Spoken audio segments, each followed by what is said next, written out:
पूर्ण परमात्मा पाप कर्म दंड को भी काट सकता है। अभी तक जिस भी संत व महापुरुष से मिले, उन्होंने यही बताया कि पाप कर्म फल भोगने से ही समाप्त होगा। वो प्रभु कौन है जो पाप कर्म को काट देता है, वो काल के बंधन से छुड़वा देता है। उसका क्या नाम है, पूजा की विधि क्या है? कृपया अवश्य सुनिए जगत गुरु तत्वदर्शी संत रामपाल जी महाराज के अमृत वचन।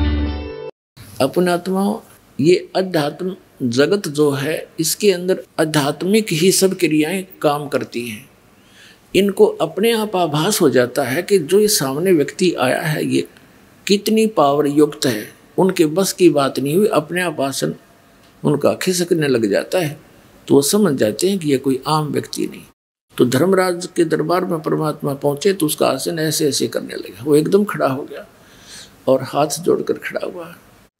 तब परमात्मा खड़े हैं, जैसे एक छोटे अधिकारी को बड़ा अधिकारी आदेश देता है और साथ में उसको डांट भी लगाता है। इस प्रकार वार्ता कबीर साहब ने यहाँ के धर्मराज के साथ की। आंखों देखा, अपने सामने रूबरू हुई वो वार्ता आदरणीय गरीबदास साहिब जी ने अब किस प्रकार चित्रार्थ की वो आपको सुनाते हैं। आदरणीय गरीबदास साहिब जी क्या बताते हैं? पंजा दस्त कबीर का सिर पर रखो हंस, यम किंकर चंपे नहीं उधर जात है वंश।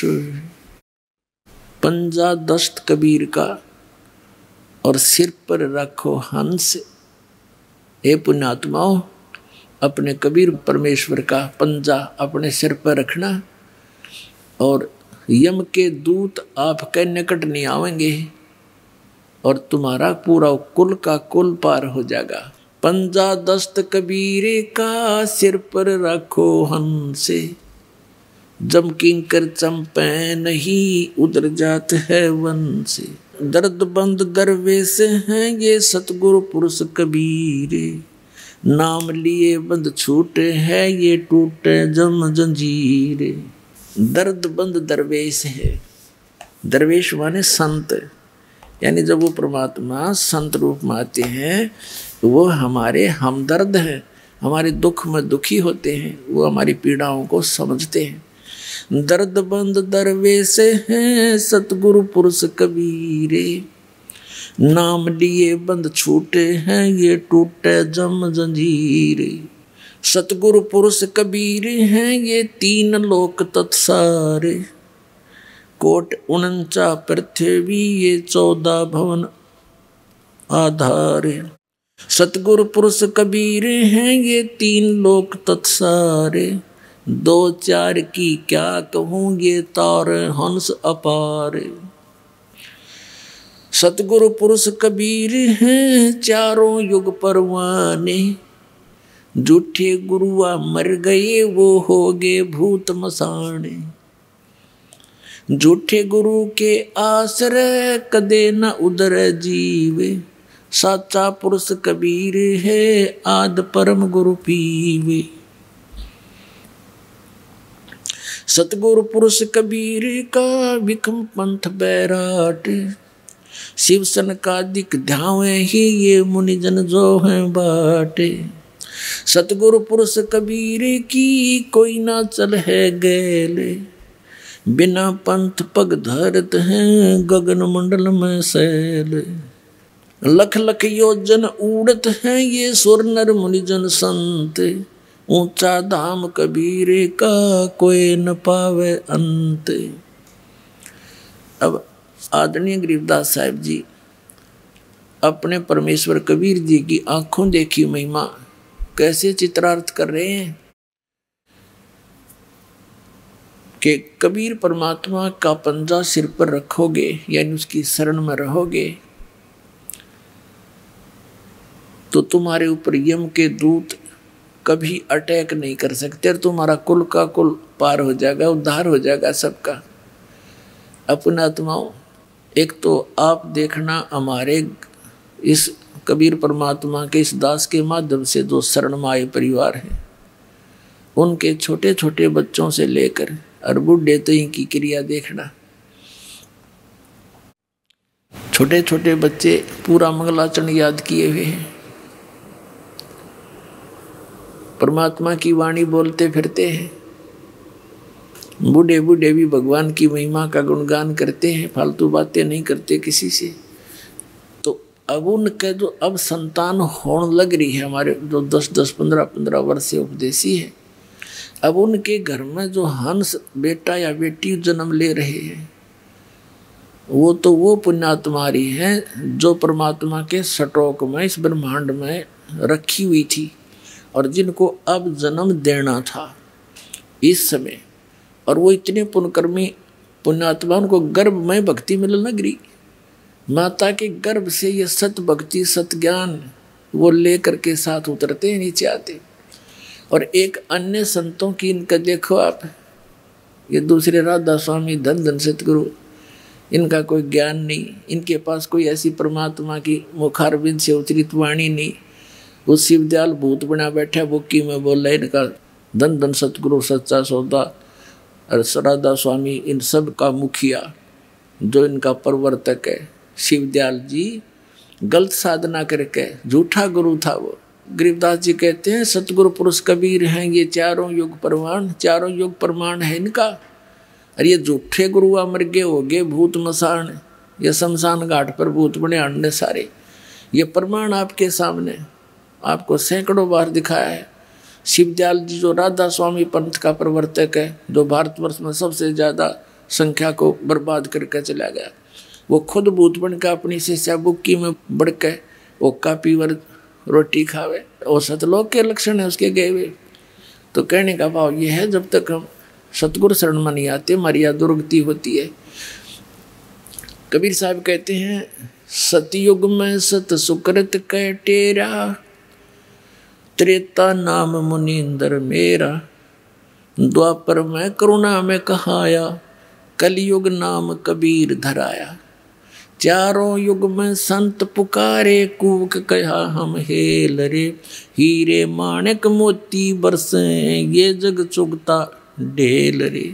कहते हैं सतगुरु पुरुष कबीर की कोई ना चल है गैल, गैल माने मार्ग, उस पंथ पर उस गैल में उस मार्ग में कोई नहीं चलता जो बिना पंथ पग धरत है। यानी जैसे विहंगम मार्ग होता है पक्षी वाला मार्ग, एक तो पिपील मार्ग होता, पपील यानी चींटी, चींटी किसी वृक्ष पर चढ़ती है तो नीचे से शुरू करती है, जड़ से चढ़ती चढ़ती टहनी के चाहे शिखर में भी पहुंच जावा। और पक्षी क्या करता है, एक वृक्ष से उड़ा दूसरे पर जा बैठा 1 सेकंड में, इसको विहंग मार्ग कहते हैं। तो ये परमात्मा कबीर साहब के बारे में गरीबदास जी बता रहे हैं कि सतगुरु पुरुष कबीर की कोई भी उस मार्ग पर नहीं चल रहा है और उसके ना चलने से उन्हें कुछ प्राप्ति नहीं हो रही है। कैसे? लख लख योजन उड़त हैं ये सुर नर मुनिजन संत, ऊंचा धाम कबीर का कोई न पावे अंत। कहते हैं ऋषि सुर नर मुनिजन समाधिस्थ होकर के लाखों किलोमीटर तक, लख लख योजन, 1 योजन 12 किलोमीटर के लगभग होता है, तो इनको 12-12 लाख किलोमीटर ऊपर तक इनकी समाधि चली जाती है। लेकिन उस कबीर साहब के धाम तक ये इस विधि से जा नहीं सकते। वो परमात्मा की जो विधि है, मार्ग है, उससे ही वहाँ जाया जाता है। अब आगे क्या बताते हैं, धर्मराय दरबार में देई कबीर तलाक, मेरे भूले चूके हंस को तू पकड़िए मत कजाक। अपने आत्मा अभी तक हमने ज्ञान था नहीं, दंत कथा लोक वेद सुना करते इन नकली संतों, ऋषि महर्षि आचार्य और शंकराचार्यों से, जिनका कोई सिर पैर नहीं था। आपको तो पता नहीं, दास को तो इसका खूब बिटर एक्सपीरियंस हो रहा है और गहराई से सबके इतिहास पढ़ लिए, सदग्रंथ पढ़े, फिर इन महापुरुषों के अनुभव पढ़े। गीता आसपास भी नहीं, इन सदग्रंथों के इनके अनुभव और उन महापुरुषों के अनुभव पढ़े जिन्हें भगवान मिला, जिन्होंने भगवान मिले और जिन्होंने जो अपना अनुभव बताया वो आज सदग्रंथों में मिले। तो इससे सिद्ध हो गया कि जो इन सदग्रंथों से और इन परमात्मा प्राप्त महापुरुषों के वचनों से जिनका अनुभव नहीं मिलता वो यूजलेस मनगढ़ंत दंत कथा वो कति व्यर्थ है। तो इन सब का व्यर्थ है। इस दास ने निर्णय कर रखा है, अनेताओं मैदान में जवाब दो दास का कि झूठ कह रहा हूँ, कोई भी ना चल सकता, सांप सा सूंघ गया सबने। आज कोई कोने में बैठ कर दास ये चर्चा नहीं कर रहा है। इंटरनेशनल स्तर के चैनलों पर इनकी सब की धोती सी धो दी और कोई तो सकता नहीं। बकवाद तो कितना कर लियो, लेकिन ज्ञान में बोल कर दिखा दो। ये भी कहो कि मैं झूठ बोल रहा हूँ, एक शब्द कहो, प्रमाणित करके बताओ, फिर पता चलेगा। मूर्ख बना दिया सारे संसार को। तो दास जो ज्ञान आपको सुना रहा है, इस पर आपको विश्वास कराने के लिए इतने प्रमाण देता हूं कि दास जो बोल रहा है ये 100 की 100 सत्य है। अपनी तरफ से नहीं बोल रहा हूं, उन महापुरुषों की वाणी को आपके रूबरू कर रहा हूं जिन्होंने भगवान पा लिया और फिर उस जिन्होंने भगवान मिला और उनने जो ज्ञान बताया, और वो सदग्रंथों से फिर ये दिखाता हूँ कि इनमें भी ऐसा लिखा, देखो जिनको तुम सच मानते रहे हो आज तक। तो फिर विश्वास आसानी से हो जाएगा। ये विश्वास होना ही कठिन हो रहा है कि कबीर इज गॉड। और जिस दिन आपका ये हो गया कबीर इज गॉड, बस बातें खत्म हो जाएगी। फिर त्यावाणी पढ़ा करेंगे, आंखों में आंसू आया करेंगे, घर घर बैठ कर भगवान की चर्चा चला करेगी। बकवाद करते हैं सारा दिन 2 रोटी के लिए। और ये परमात्मा प्रसन्न हो गया, घर भर देगा ठड्डे आपके, खाया भी ना जा सारी उम्र आप पर, इतना दे देगा आपको।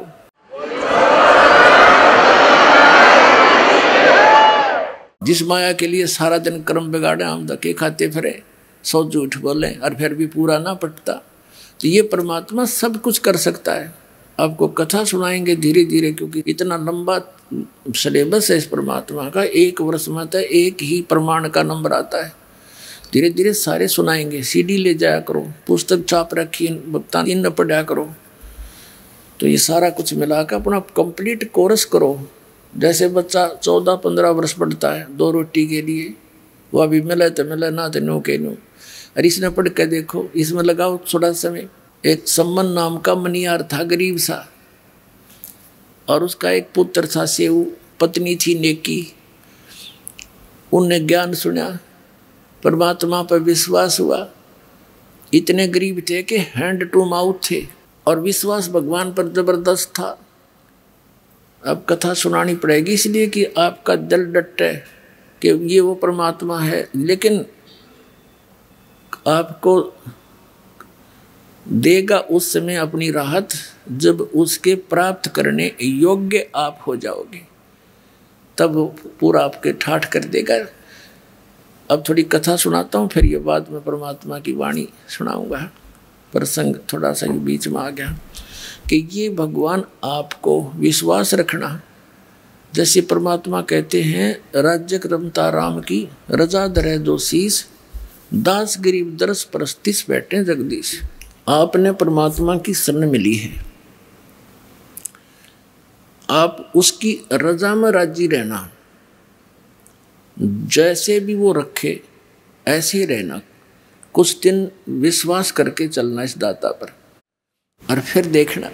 कहते नुक्ते ऊपर रिझ जाएगा रे, और करोड़ कर्म जल जाए तुम्हारे।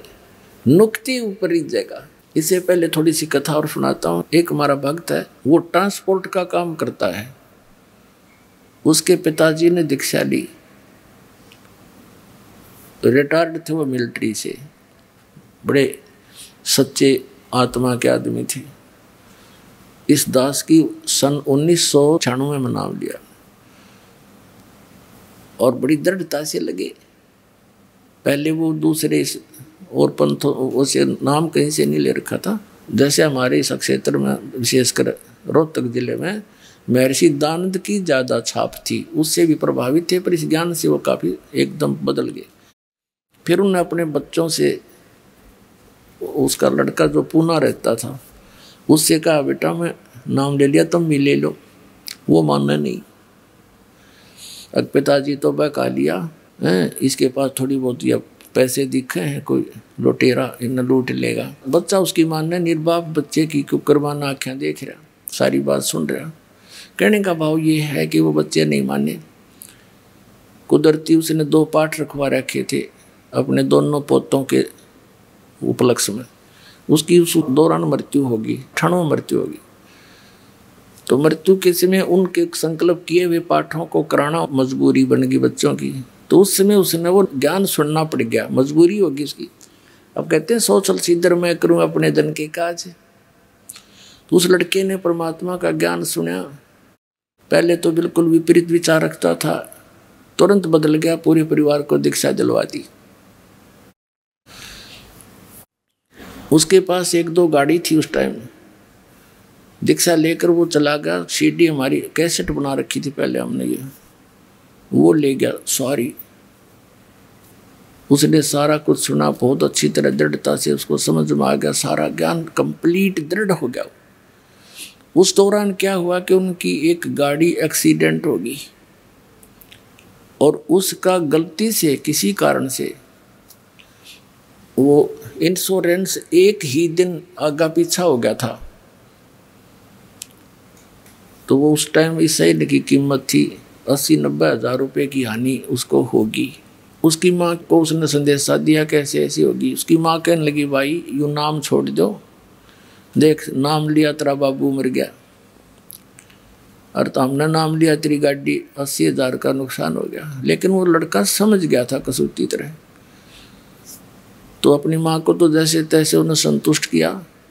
फिर वो बताओ था बाद में, कहने लगा जी मैंने तो हाथ फैला के ये कहा था परमात्मा अपनी शरण से दूर ना करना, चाहे भीख मंगवा लियो, आपका दास रहे आपकी शरण में।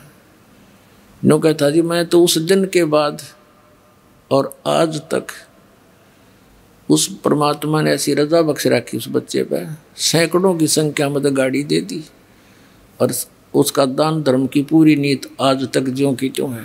तो परमात्मा कहते हैं नुक्ते ऊपर रिझ जाएगा रे, करोड़ कर्म जल जाए तुम्हारे। वो नुक्ता था, जब फेल हो जाता तो खत्म था, वो तो वे लिया था और घना हो जाता। और उस नुक्ते पर नू राजी हो सा भगवान, ज्यों रिझ जय जगदीश, फिर देखना ठाठ थरे सब क्या है। और फिर इस माया की अपन जरूरत भी नहीं है, लेकिन यूँ इतनी दे देगा संगवाई नहीं जाएगी आप पर। फिर इसको पा करके विचलित मत हो जाना, ये विष समझ लेना ये माया आवश्यकता से अधिक कर पे नहीं रहनी चाहिए। और जब मालिक साथ रहा, परमात्मा कहते हैं कल्पे कारण कौन है कर सेवा नहीं काम, मन इच्छा फल दूंगा जब पड़े मेरे ते काम। तो इस तरह की दृढ़ता और सच्चे भाव से मालिक में समर्पण आपका आ जाएगा ना उस दिन, फिर देख लेना भगवान क्या नहीं कर सकता। एक प्रमाण नहीं लाखों प्रमाण याद हैं इस परमात्मा के। और अब सन 1994 से लेकर आज तक इस दास ने जिनको भी उपदेश दिया है, परमात्मा की शरण दिलाई है, उनकी पहले क्या स्थिति थी और आज उनके क्या सुख है, उनके मुख से सुनने से विश्वास गणा होगा आपको। एक परिवार की कथा सुनने लग जाना, कान बहरे हो जाएंगे। जो पहली बार सुनेगा उनके इतने सुख दे रखे परमात्मा ने। लेकिन उनको ये भी विश्वास हो चुका है कि हमने धन की जरूरत नहीं, हमारा धन तो ये है, हमारा नाम सुरक्षित रहे और काम नहीं कोई अड़े। काम नहीं अड़ेगा भगवान का, भगवान के बच्चों का काम अड़ गया फिर भगवान की तरह गया। फिर घनी मांगने की जरूरत नहीं, इस पर बेमतलब डिमांड नहीं रखा करते। बेमतलब की डिमांड तो मन रखता है, आत्मा रखती है आवश्यकता की। तो आत्मा की जो पुकार है दाता सुनता है, इस मन की नहीं। मन तो काल का एजेंट है। तो पुणात्मा आप इस ज्ञान से पूर्ण परिचित हो जाओ, फिर देखना इसके ठाठ। आप देखो कितना धनी है, टेंशन खत्म नहीं। और आपने परमात्मा का बच्चा चाहे सिंपल सा घर पर रहता हो तो उसको कोई टेंशन नहीं, क्योंकि उसको मालूम है कि समर्थ हमारे सिर पर बैठा है। शेर सौंप्या गुरुदेव को सफल होया यो शीश, नितानंद इस शीश पर आप बसे जगदीश। परमात्मा को सिर सौंपा, सिर सौंपना कोई काट के नहीं देना, समर्पित हो जाना। अब एक कथा सुनाता हूँ आपको। ये सेऊ और सम्मन नाम के, सेऊ तो उनका पुत्र था, सम्मन पिता, निक्की उस सेऊ की माँ यानी सम्मन की पत्नी थी। वो दोनों मनियार का काम करते थे। नेकी भी मनियारी का काम करती थी, चूड़ी पहनाया करती थी बहन बेटियों को, और वो मनियार भी। गरीब इतने थे बहुत गिने, हैंड टू माउथ थे, विश्वास भगवान पर दृढ़ था, सत्संग बहुत सुन रखे थे परमात्मा के। अब वो जहाँ भी चूड़ी पहनाते थे बहनों में बैठकर, तो बहाना सा मिलाकर चूड़ियाँ भी पहनाते रहते, अपने भगवान की कथा भी सुनाते रहते। हमारे गुरुजी ऐसे हैं, हमारे गुरुजी ऐसे हैं, कबीर नाम है, उन्होंने ऐसे सिकंदर राजा के जलन का रोग था वो ठीक कर दिया। सिकंदर राजा ने एक गऊ काट दी थी बीचों बीच परीक्षा के लेने के लिए भगवान की, कि इसको जीवित कर दे, जब मानूं तो कि साहब संत है, वो जीवित कर दी थी। यानी इस तरह की बहुत कथा सुनाया करते थे। तो बहनें उन दोनों का मजाक करा करती, जब तो सुन लेती पीछे तीनों कहा करती तो पागल हो रहे हैं, एक दानक न भगवान बतावे। कहने का भाव ये है कि वो अपने स्वभाव व सबको ऐसे बताते रहती थी। एक दिन क्या हुआ कि सेऊ नाम का जो लड़का था अन्य बच्चों में खेला करता था, वो भी यही कथा सुनाता बच्चों में।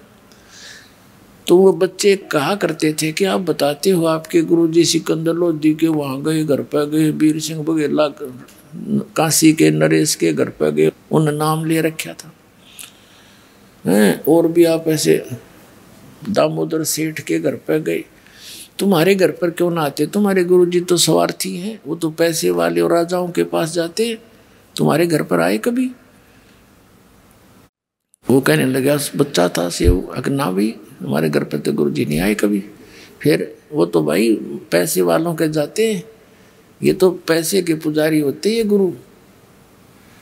अब वह बच्चे के बाद खटकी, उसने अपनी माता और पिता से कहा कि माता अपने गुरुजी कभी अपने घर नहीं आ जाएंगे? वो हमारे घर गुरुजी आ जाएं तो बड़ी अच्छी बात हो।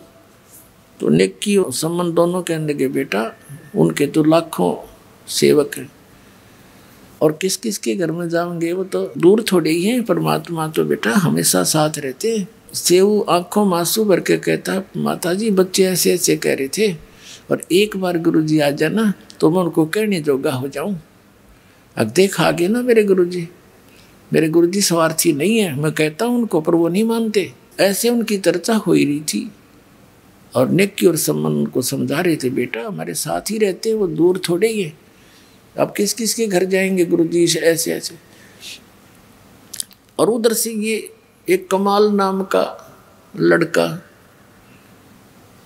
10-12 वर्ष का, उसकी मृत्यु हो गई थी, उसको जल प्रवाह कर दिया। कुछ कबीले ऐसे हैं जो ना दफनाते हैं, जमीन में नहीं गाड़ते हैं, ना जलाते हैं मुर्दे को, वो जल प्रवाह कर देते हैं।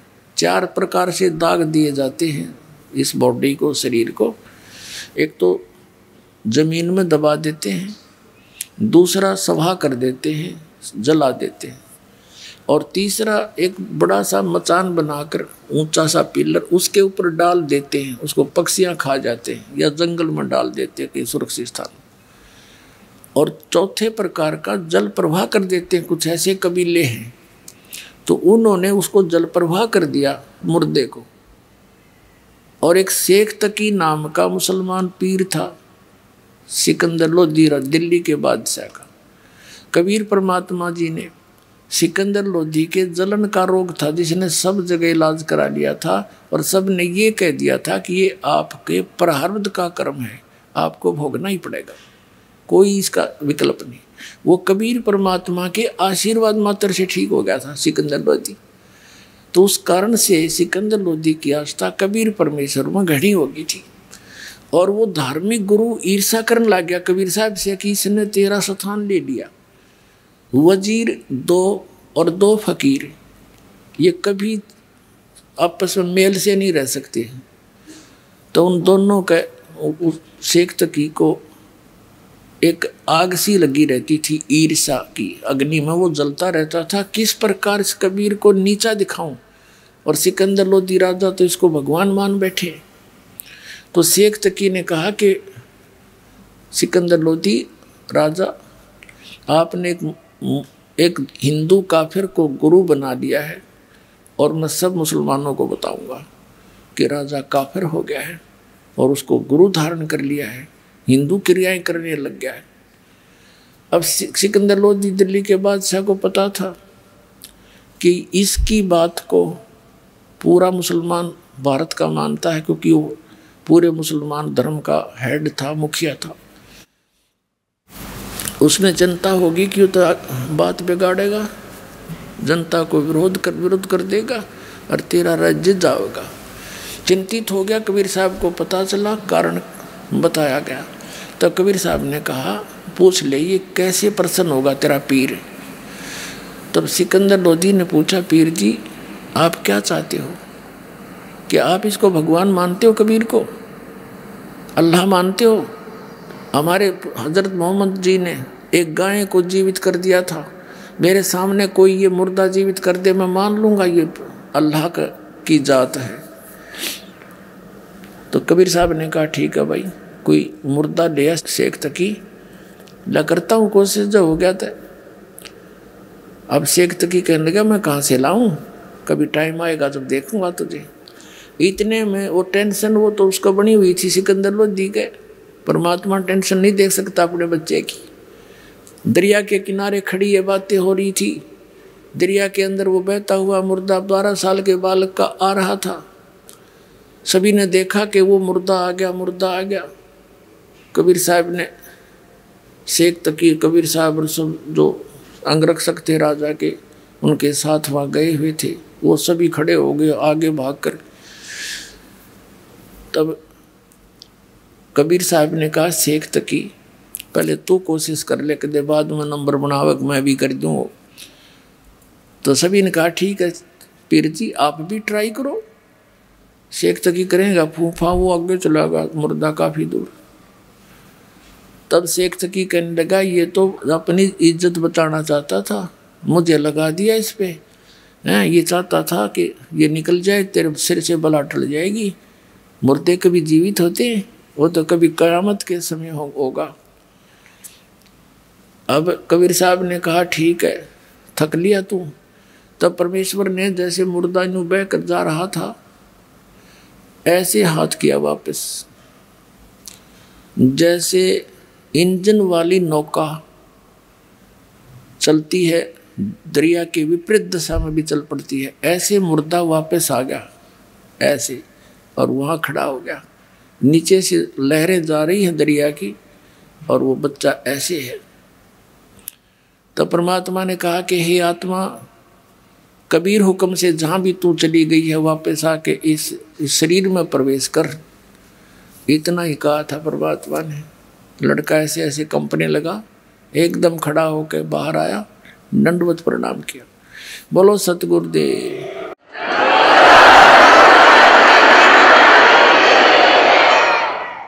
अब सभी ने कहा कि हे परमात्मा कमाल कर दिया, कमाल कर दिया। कबीर साहब ने कमाल कर दिया। उस लड़के का नाम कमाल रख दिया। अब लड़के को आप पता नहीं मेरा कौन, मैं कहाँ से था, कौन था, भूल गया सारी पिछली। तब परमात्मा ने उस बच्चे को अपने साथ रख लिया, अपने पुत्र के रूप में। कबीर साहब ने ना कोई विवाह किया था, कोई स्त्री नहीं थी उनकी। 2 बच्चों को, मुर्दों को जीवित किया था। एक तो ये कमाल नाम का था, एक कमाली उस शेख तकी की लड़की थी 12-13 वर्ष की, वो भी मर गई थी, मृत्यु को प्राप्त हो गई थी, कब्र में दबा रखा था। उस लड़के के जीवित होने के पर भी उसने संतोष नहीं हुआ शेख तकी ने। उसने सोचा ना बनी बात, ये तो और ज़्यादा महिमा होगी। उसने सोचा कि मेरी लड़की कब्र में दबा रखी है और मेरे दोनों हाथों में लड्डू हैं, यदि लड़की जीवित होगी तो मेरी होगी, और हारेगा तो कबीर हारेगा, ना हुई तो ठीक से।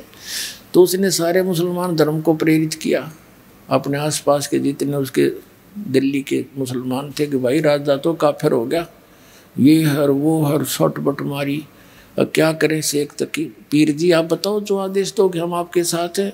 तो उन्होंने कहा राजा से हम पूछेंगे कि इससे कहो मेरी लड़की को जीवित करके दिखा दे, तब मानेंगे ये भगवान है। तो सारे बोलिए ठीक, क्योंकि हम इतने भोले सा हैं, एक नेता के पास से होके मेरे को बंद करा दिया, हम सारी करने तैयार। वो अपना बेनिफिट देखता है, मूर्ख हमें बनाते हैं ये लोग। ऐसे ही हुआ, हजारों की संख्या में जनता पहुंच गई। राजा ने कारण पूछा, कारण बता दिया, फिर टेंशन होगी, सिकंदर लोधी को क्या तो बात बिगड़ेगी। तब कबीर जी को ये संदेश मिला, परमात्मा ने कहा कि ऐसे कहो, इसको कह दे तीसरे दिन इस लड़की को जीवित कर दूंगा, लेकिन आसपास के पूरे क्षेत्र में मुनादी करवा दो, अनाउंसमेंट करा दो कि ये तीसरे दिन कब्र से लड़की निकाल के जीवित की जाएगी। अब उसी समय सेवकों की सारे ढिंडोरे पिटवा दिए और राजा ने तो आसपास सब जगह मुनादी करवा दी, अनाउंसमेंट। लाखों की संख्या में लोग, कई हजारों की संख्या में लोग इकट्ठे हो गए, दर्शक। कब्र फुड़वा दी। अब कबीर साहब ने कहा कि शेख तकी, अब तू कर ले जंतर मंतर अपनी बेटी को जीवित करने के लिए। तो उपस्थित जन कहने लगे, जी इसके पास कोई शक्ति होती है आत्मिक, तो अपनी बेटी ने कौन मरने देता है, आप ही कृपा करो। तो परमात्मा ने कहा कि हे शेख तकी की लड़की जीवित हो जा। नहीं कोई एक्शन हुआ। दूसरी बार फिर यही कहा, तीसरी बार फिर यही कहा कि हे शेख तकी की लड़की जीवित हो जा। लड़की जीवित नहीं हुई। तो शेख तकी ने भंगड़ा पा दिया, नाचा कूदा, देखा मैं कह रहा था ये झूठा है, ठग है, कोई मुर्दे जीवित होते हैं, देखो भैया, है ना। तब कबीर साहब बोले डट जा, रुक जा अब शेख तकी। अब देखो उस नालायक व्यक्ति ने अपनी बेटी की, अपनी पुत्री का जीवित होने का दुख नहीं, जीवित ना होने का दुख नहीं, कबीर साहब के आरण की खुशी मना रहा। तब परमात्मा ने कहा कि हे जीवात्मा, जहां भी चली गई है, कहीं पर भी किसी योनि में, वहीं से उस शरीर को छोड़ और इसमें प्रवेश कर, वहां से आर वापस आ। तुरंत परमात्मा के आदेश से तुरंत वो लड़की में एकदम कंपन हुई और वो लड़की जीवित होकर परमात्मा के चरणों में आकर दंडोत प्रणाम किया। बोलो सतगुरुदेव।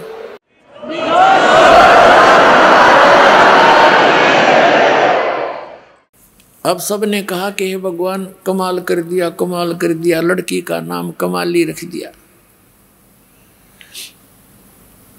अब उस लड़की से कहा परमात्मा ने कि जा बेटी तेरे पिता के साथ। लड़की ने 1.5 घंटे तक प्रवचन किया परमात्मा की पावर से और कहा, पिताजी मेरे असली परम पिता मिल गए मुझे, तुम्हें माता च पिता तुम्हें आप मिल गए मुझे। इस नकली पिता का और मेरा संस्कार समाप्त हो चुका था। आगे मैं दूसरी योनि में जाने की तैयारी कर रही थी, पशु पक्षियों की, और ये परमात्मा मेरे वहाँ गए और मुझे वहाँ से छुटवा के लाए। ये लोगों, ये जनता वालों, ये भगवान हैं, ये अल्लाह हैं, अल्लाहु अकबर तुम्हारे सामने खड़े हैं। मैंने पहले इससे आज से तीसरे जन्म में, चौथे जन्म में मैंने परमात्मा की शरण ग्रहण करी थी। 4 वर्ष तक वो भक्ति की थी जो इन्होंने मुझे मंत्र दिया था। फिर लोक लाज में आकर मैंने वह छोड़ दी थी। उसके कारण फिर मुझे 2 मनुष्य जीवन और मिले। ये मनुष्य जीवन मेरा इतना ही था, आगे मानव जीवन का संयोग मेरा नहीं बचा था। इस परमात्मा ने फिर दया करी मेरे पर। और लोगों, चरण पकड़ दो इसके। पुण्यात्माओं, कई हजारों की संख्या में इस चमत्कार को, इस लीला को देखकर कई हजारों की संख्या में उपस्थित लोगों ने कबीर परमात्मा से नाम लिया, उनके शिष्य हुए। तो ऐसे 64 लाख शिष्य हुए थे परमात्मा के। ऐसे उनकी महिमा को देखकर उनको सुख दिए दाता ने, क्योंकि वो तो हमारा पिता है और वो समर्थ है इस पूरे ब्रह्मांड में। उस वो परमात्मा एक जरा सी रजा करके और सबको, आपको सारे सुख दे सकता है। वो प्रसन्न हो जाता है। प्रसन्न आपने करना पड़ेगा, विधि बता दी। इस परमात्मा के अतिरिक्त आपके हृदय में अन्य उपासना की सपने में बात नहीं आनी चाहिए, तो युवराज जी होगा। जो पति भरता पति से राती आन पुरुष निभावे, बसे पीहर में सूरज प्रीतम में ऐसे ध्यान लगावे। यानी अपने मालिक के अतिरिक्त किसी और में आस्था नहीं रखे, युग तब प्रसन्न होगा। तो प्रसंग चल रहा था, वहीं आते।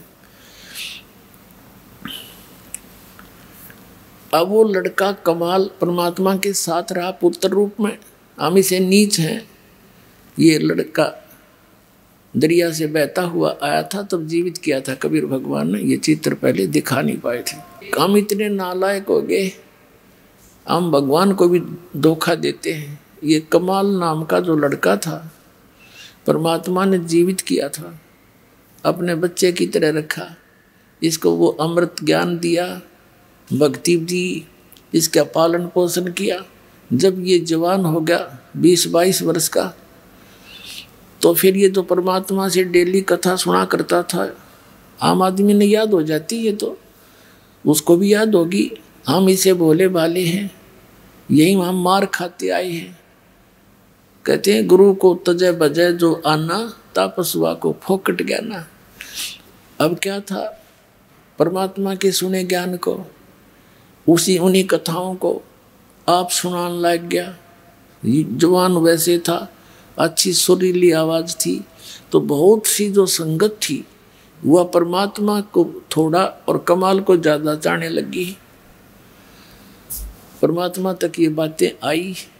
उन्होंने सत्संग के माध्यम से बहुत बार कहा कि भाई गुरु को तजय बजय जो आना, तापसुआ को फोकट ज्ञाना। अपने गुरु के अतिरिक्त यदि आप किसी में आस्था रखते हो तो आपको उस पशु को कोई ज्ञान नहीं है, फोकट ज्ञान है उसका। और कहा करते थे कि ये कमाल तुम्हें क्या देगा, ये तो आप एक पुजारी है। इस तरह बहुत बार कहा, लेकिन हम इतने नालायक हैं। हमने यही किया था सतलोक में, जहाँ हमने मार खाई थी। भगवान कहा करते तुम निरंजन युग क्या देगा तुम्हें, इसकी क्रिया मत देखो। ये तपस्या करा करता था, लेकिन हम अंदर से उसको चाहते रहे। उधर से फिर हम इसके साथ यहाँ आगे देख क्या दुर्गति होगी हमारी। तो परमात्मा ने कमाल को भी धमकाया, भाई अपनी सीमा में रहा कर, ऐसा अच्छा नहीं लगता। अंत में क्या था कि वो कमाल फिर परमात्मा ने कई बार झटक दिया और वो वहाँ को परमात्मा को छोड़कर चला गया। उसने सोचा कि बहुत सी जनता तेरे साथ होगी है और ये सब तेरी महिमा करते हैं, नारा आश्रम जा बनाया।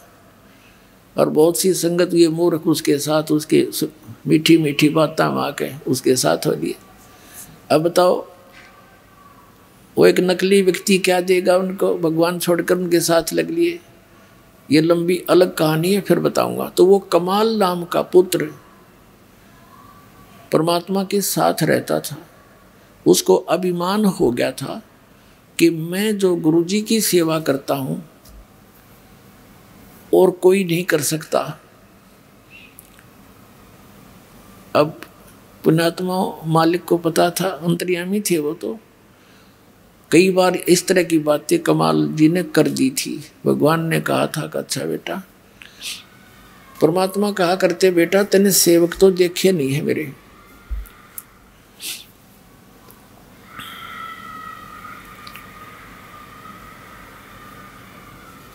ये भूत लाग रहे रोने। अभी न पता लग गया कि सचमुच बहुत बुरी बना है। इनको अब पता लग गया कि सचमुच ये हमारे साथ क्यों बना है। इसलिए बना है कि साधना ठीक नहीं बनी।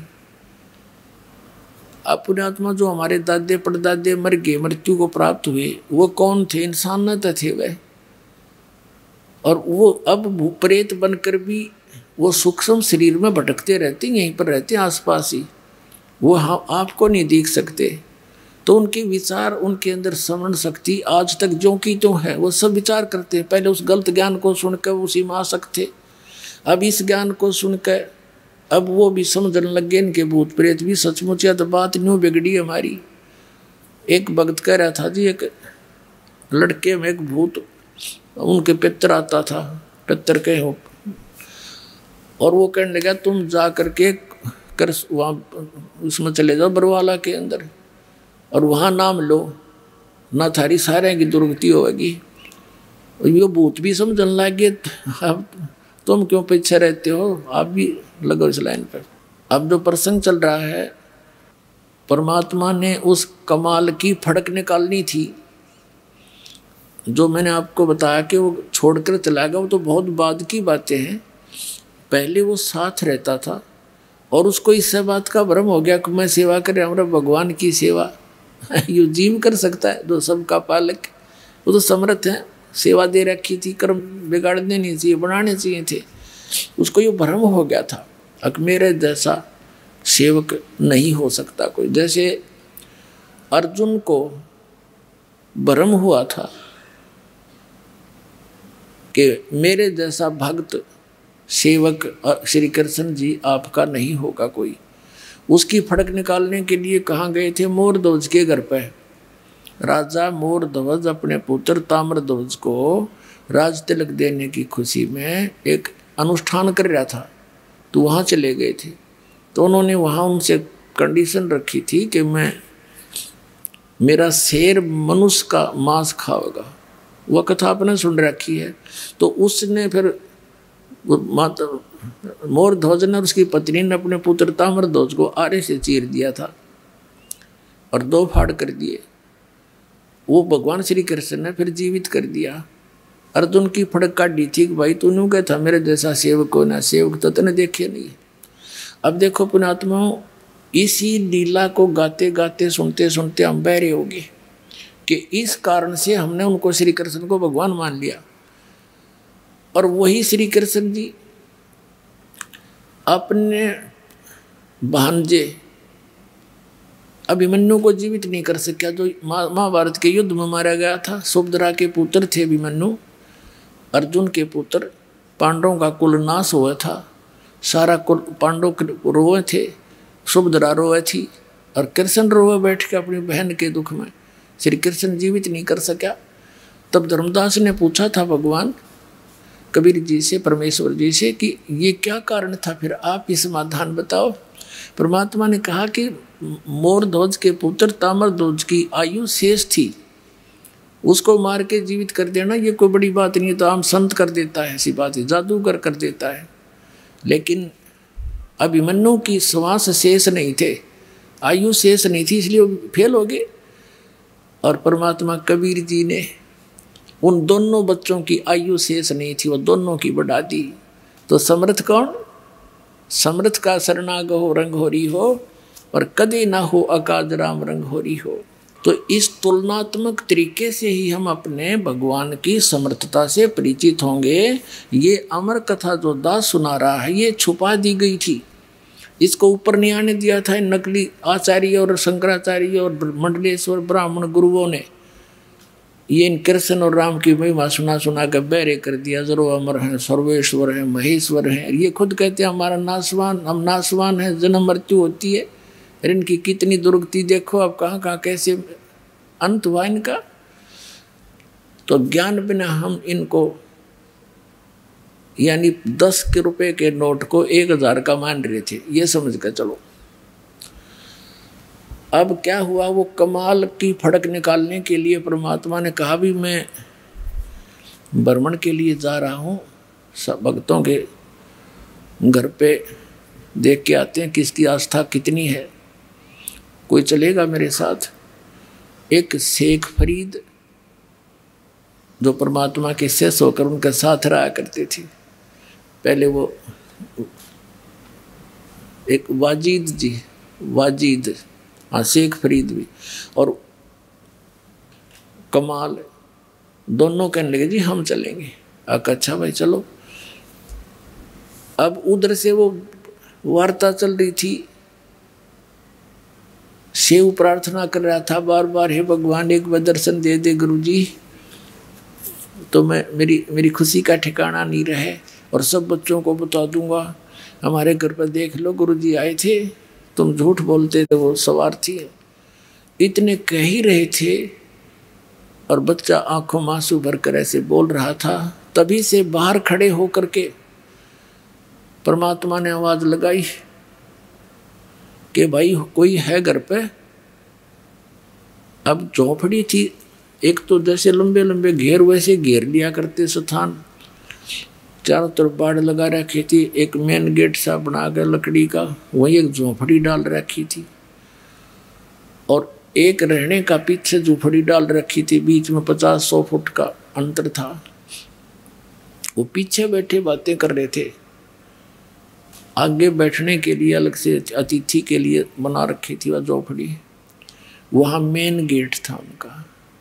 तो दोनों एक वो सावधान से हुए। नेकी कहने लगी कि गुरुजी जैसी आवाज़ आ रही है, बाहर बोल रहे हैं। अब सम्मन कहने लगा गुरुजी यहाँ कैसे आएंगे, कैसे हो सकता। हम चर्चा कर रहे थे ना, इसलिए हमारे कानों में वही आवाज़ें गूंज रही हैं। थोड़ी सी देर में फिर आवाज़ लगाई कि भाई है कोई घर पे सम्मन, अरे सम्मन। अब वो कहने लगे आवाज़ गुरुजी की है। अब दोनों तीनों भाग लिए बाहर को देखने के लिए। क्या देखा सामने, वो 3 संत खड़े हैं, 2 भक्त और 1 परमात्मा खड़े। अब उनको विश्वास नहीं हो रहा कि गुरुजी और हमारे द्वार, गरीब के द्वार पर, मतलब गरीब अमीर से नहीं, गुरुदेव आगे इतनी श्रद्धा। वो ऐसे हो गए जैसे स्वप्न देख रहे हो, आंखें फाड़ फाड़ कर। काफ़ी देर तक, कुछ सेकंड के लिए ऐसे सब स्तब्ध से हो गए। तब उसने, कमाल ने कहा कि गुरुजी को अंदर भी चलने की कहोगे या यहीं खड़े रखोगे। तो वो ऐसे आँख सी मसल कर देखा, चरणों में गिर गए तीनों के तीनों। और अब महाराज अंदर बैठो, हे भगवान आज ही चर्चा कर रहे थे, आप तो अंतर्यामी हैं, आप तो पल पल की आवाज़ सुनते हो। आपका बच्चा आज ही याद कर रहा था आपको। वहाँ बाहर वाली बैठक में बैठा दिए झोपड़ी में। जैसा भी फटे पुराने कपड़े उनके पास उपलब्ध थे गरीबों के, मालिक बैठ गए सौंकते। अब सम्मन ने जल करवाया, जल पानी पिलाया, चर्चा करते रहे। भगवान बड़ी दया करी, कैसे दया करी गरीब की झोंपड़ी पर। आप तो समर्थ हैं दाता, आज ही आपकी बच्चा आपको याद कर रहा था। ऐसे चर्चा चलती रही, काफ़ी देर भी समय बीत गया। फिर सम्मन ने कहा कि भगवान भोजन की सुनाओ। परमात्मा ने कहा भी रोटी खावांगे, भूख लग रही है, भोजन प्रसाद करेंगे। अब सम्मन आया घर पे अपनी पत्नी के पास और कहा गुरुजी भूख लगी है, पैदल चल कर आए, खाना बनाओ। अब नेकी कहने लगी कि घर पे तो आज आटा नहीं, 1 रोटी का भी आटा नहीं है। तो सम्मन ने कहा जाओ किसी से उधारा ले आओ, मांग ला उधारा। वो कहने लगी मैं पूरी आसपास जहाँ जहाँ भी मुझे आशा थी उनके पास मैं जा चुकी हूँ उधार मांगने के लिए, सब ने मना कर दिया।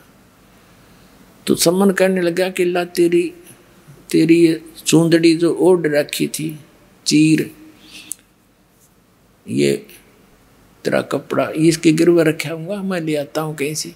वो कहने लगी मैं इसको लेकर गई थी गिरवे रखने के लिए, ये फटी हुई है 1-2 जगह से, किसी ने नहीं दी।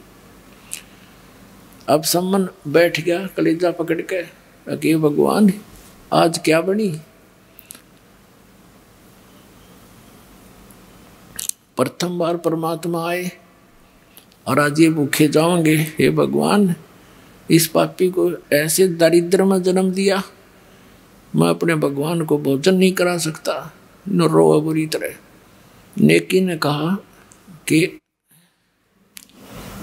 ऐसे नहीं, मेरी बात सुनो, आप ऐसे करो, अब तो कह दो गुरुदेव को कि भगवान सुबह भोजन करवाएंगे, ये अंतर्यामी है, सारी जान जाते हैं, संत संकेत समझते हैं, और सुबह भोजन कराएंगे। तो सम्मन कहने लगा सुबह कहाँ से लाएंगे। तो नेकी ने कहा कि रात ने तुम चोरी कर लाइयो। अब प्रतिदिन वो लड़का सुना करता था प्रवचन कि भी जो चोरी करते हैं उनका नाश होया करे। और उस दिन माँ के मुंह से ये बात सुनकर वो स्तब्ध रह गया। कहने लगा माता, चोरी करने वालों का तो विनाश होता है, वो कभी उभरते नहीं। सतगुरु बताते रहते हैं। राजा आप हमें क्या सलाह दे रहे हो। तब नेकी ने बताया बेटा ये नगरी वाले पैसे वाले घने हैं, और जहाँ माया घनी है उनका सिर फिर जाया करे, ये कुदरती बात है। कबीर साहब कहते हैं टोटे में भक्ति करे सोए सही सपूत, ये मायाधारी मस्करे ना जाने कितने जाली है उते। तो बेटा ये जो हम इनको कथा सुनाते थे कि हमारे गुरुजी ऐसे कर देते हैं, हमारे गुरुजी ऐसे कर देते हैं, तो आज मैं जिस भी घर से आटा मांगने गई ये कह करके हमारे गुरुजी आए हैं आटा दे दो उधारा, उन्होंने आटा ना दे करके व्यंग कसे मेरे पर कि आज तो तुम्हारे घर पे तुम्हारे भगवान आ रहे हैं, फिर तुम नक्के मांगने की जरूरत है, वो तो घर भर देंगे तुम्हारा। ये कर दिया था, वो कर दिया था, डींग मारा करती, अब क्यों मांगती फिर रही है।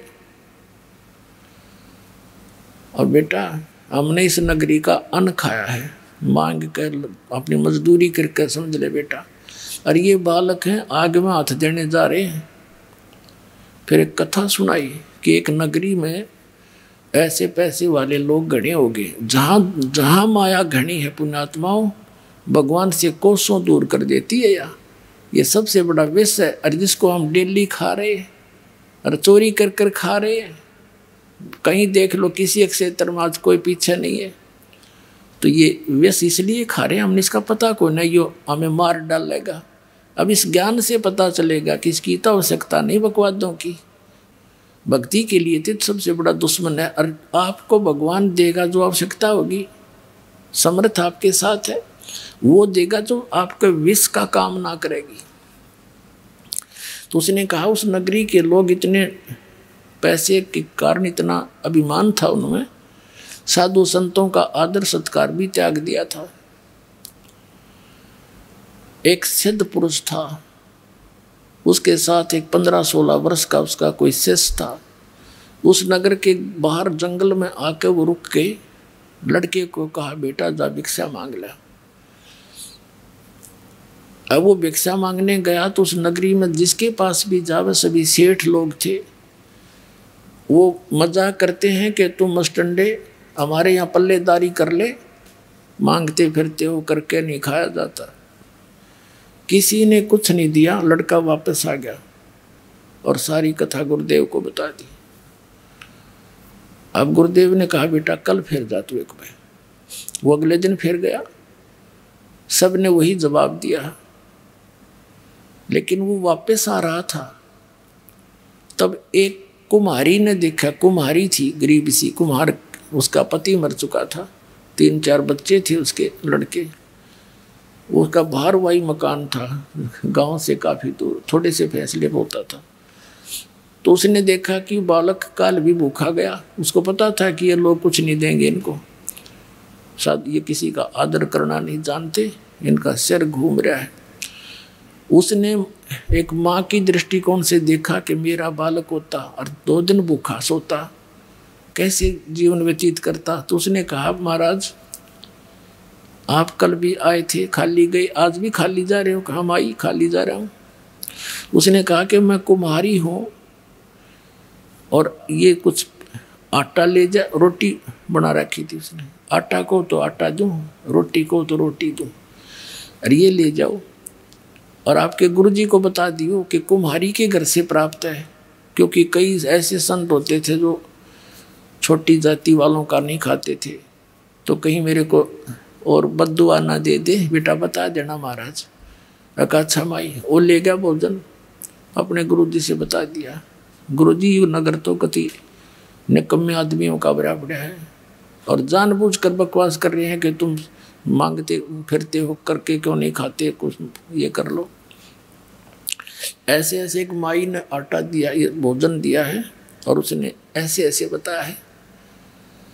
वो साधु कहने लगा बेटा तू खा ले, मैं तो खाऊंगी, बाकी ऐसे करो। उस माई ने कह दे कि आज शाम तक अपने सामान में बटोर कर सारे यहाँ से निकल जा, और किसी को बतावा नहीं, और उस लड़की को बता देना कि आज रात ने यो नगर नहीं रहेगा। और साधु संतों की उनसे वो परिचित थी। भगत ने जाकर बता दिया कि माई ऐसे ऐसे गुरुजी का आदेश, सर मेरे गुरुजी जो कह देते हो सच्ची होया करे, तू निकल जाए यहाँ से। और ये कहा चाह तू रात में बस चली जाएगी ना, और तुझे शाम हो जा, वहीं रुक जाना, वहीं बस जाएगी।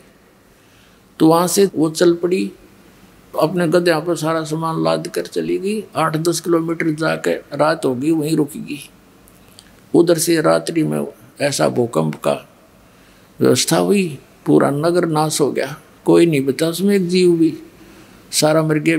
और वो लड़की जहाँ बैठी थी आसपास के लोगों को पता चला, वहाँ पहुँचे, उसने सारी कहानी बताई, ऐसे ऐसे साधु संतों के साथ इन्होंने बदतमीजी की थी और मुझे ये कह दिया था तू चली जा। तो गांव के आसपास के व्यक्तियों ने उसको वहीं कह दिया, बहन तू यहीं रह। उसका मकान झोंपड़ी झापड़ी डलवा दी, गढ़िया जमीन दे दी, वो उड़े बस गई। अब उस लड़की ने बताया, वो गांव बना हुआ बताते हैं उसके नाम से। अब वो नेकी बता रही है कि बेटा इन गेला नो बढ़ेगी, ये परमात्मा तो कुछ कह को नहीं, ये तो चले जाएंगे भूखे पैसे, लेकिन यू काल फिर इनको, ये बच्चे सारे भगवान के हैं और काल को दाव लग जाएगा, नुक्ता मिल जाएगा इनका नाश करने का। अपने आत्मा जैसे प्रधानमंत्री का कोई निकम्मा डले मार दे, प्रधानमंत्री कुछ ना कहे उनको, लेकिन पुलिस वाले उसकी बाँह पकड़ के ऐसा समारेंगे, याद रखेगा। तो इसी प्रकार कबीर साहब तो ये हमारे भगवान हैं, ये तो नहीं दुख देंगे, लेकिन काल फिर उनको बख्शा नहीं, क्योंकि इस डर से कि इस मालिक को इन्होंने ऐसे कैसे कह दिया, तो इसलिए ये सब खत्म हो जाएंगे बेटा, एक नियम है यहाँ का।